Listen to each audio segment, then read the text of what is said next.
Hello everyone, my name is Dr. Elmore.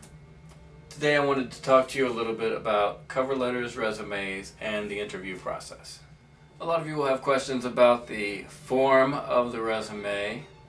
Many of those details can be found in the book, and there are lots of other websites online too that you can consult. One of the things I want you to be aware of with regard to this assignment is that this is not an assignment in which you will compose a generic resume to try to fit all situations. There are cases where that is valuable. For example, if you prepare a resume to take to a job fair, maybe you do want to just have a list of skills that could apply to various positions that's very vague in general. And by the way, if you do create a resume like that you'll be carrying around and handing out quite a bit, you might want to type it up on something called cardstock.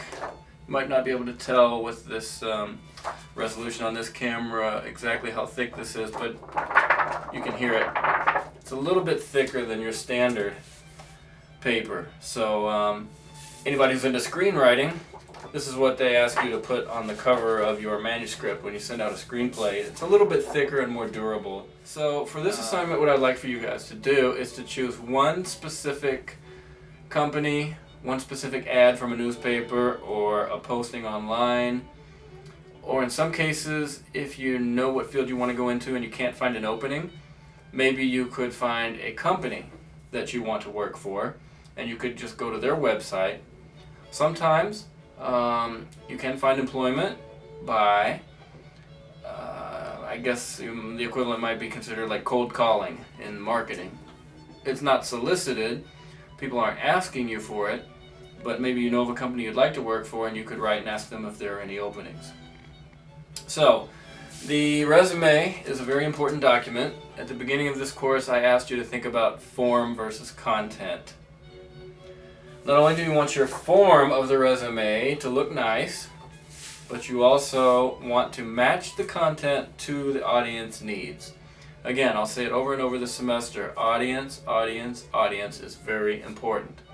So, if the position ad asks you for skills A, B, and C, then it would behoove you on your resume to say, yes, I do have skills A, B, and C, and in your cover letter and in the interview to bring out those skills. So, traditionally, the resume, let's start with the cover letter. Traditionally, the cover letter has 3 sections. Imagine that you see the 3 sections here. At the top, your first paragraph talks about, here's the position I'm interested in, here's where I saw it, and I want to let you know I'm interested. That's the point of the first paragraph. Then the next middle section of the paper, which may be more than one paragraph, but the next middle section gives us a brief summary of, again, which qualifications you have that match what they're asking for, and you go into a little detail on your education and experience. The final paragraph simply should be a short 1 to 2 or 3 sentence paragraph that says, thank you for looking at my resume, I look forward to meeting you soon. And then you request an interview or you give them your information, how they can contact you. That's it. Those are the 3 components of the cover letter. Now let me give you some advice though. I'll tell you one of my own experiences. When I was ready to graduate from grad school and look for a teaching job, I had a cover letter that I thought was pretty good. It followed the standard 1-page format with the intro, middle paragraphs, and the conclusion.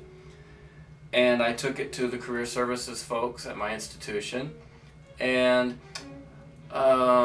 the person who looked over my cover letter said that it looked very enthusiastic and upbeat and professional, and she recommended that I send it out. Well, I did send it out. In my field, we have what's called the MLA meetings, Modern Language Association. Now what happens is this is a conference where all of the colleagues around the country get together, and a lot of interviews do take place here.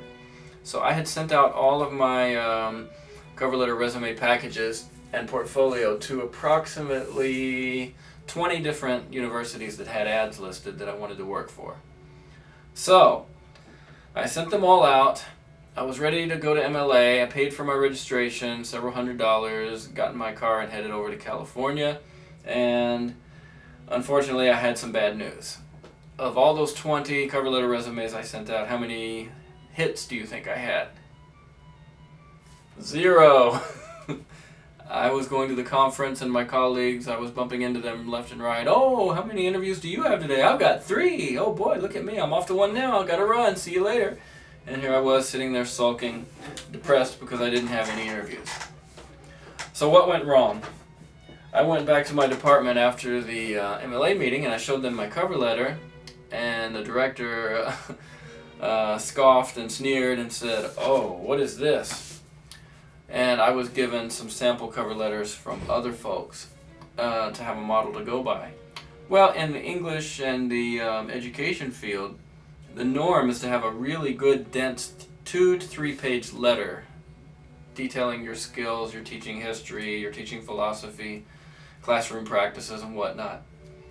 I suppose the whole moral of this story, I'm not just telling personal experience just for fun, but even though the book has the 3-paragraph format or 4-paragraph format, it would really be wise if you could find an expert in your particular program or field of study to look over your cover letter. I mean, the career services folks, both here and at my institution before, they are competent and they know what they're doing, but they can't be expected to know the conventions of every single field. That's why it's very important this semester we will do a discourse community project, 2 of them, so that you will learn more about the expectations of your particular field of study. So back to my story. I revamped my letter and typed up a 2-pager that detailed and outlined all of the things that would be expected. And I sent it out to another, I think I found about 15 more schools that I would be interested in working for. So I sent that out, and what do you think happened? How many hits do you think I had then? 0. I made another crucial mistake in my cover letter. I had written about the nuances of communication. Only I had left off the S in nuances, and I had written it as nuance of education. One tiny little spelling error. You might not think it's important. Again, this whole form versus content question. Obviously, I thought from my letter I was qualified and had experience and good training. Why would one little spelling error make such a big difference? Well, it did. It's a very competitive market right now in academia, so in my field, that one little spelling mistake, it did cost me any chance at an interview. So the moral of this part of the story is proofread, proofread, proofread. So now it's the end of the hiring season. There aren't many universities left offering advertisements for positions. So what did I do? I started panicking. I thought, oh my gosh, maybe I'll just have to be an adjunct here next year. And I didn't know what to do. So I had previously worked part-time at the University of Miami, and I wanted to come back to Florida. And the same director was there that I had worked with. And even though my first year there, I had had a couple of issues with my student evaluations not being quite as high as they needed to, I had showed her that I was trying to improve and whatnot. My previous employer, my boss. So I just wrote an unsolicited letter and said, hey look, I'm graduating now, I really enjoyed working with you a few years ago, and I was wondering if you had any positions open. Well, guess what happened? Lo and behold, I got a response which said, as a matter of fact, I'm glad to hear from you, great, we do have some openings, and we were just about to put our ad in the Chronicle or one of the websites. And she said, everything you've sent here is great, but we are asking also for one other piece of material. So I sent that to her, I went to the interview, and the interview went well, and I was eventually hired. And then after several years at the University of Miami, I came over to FIU.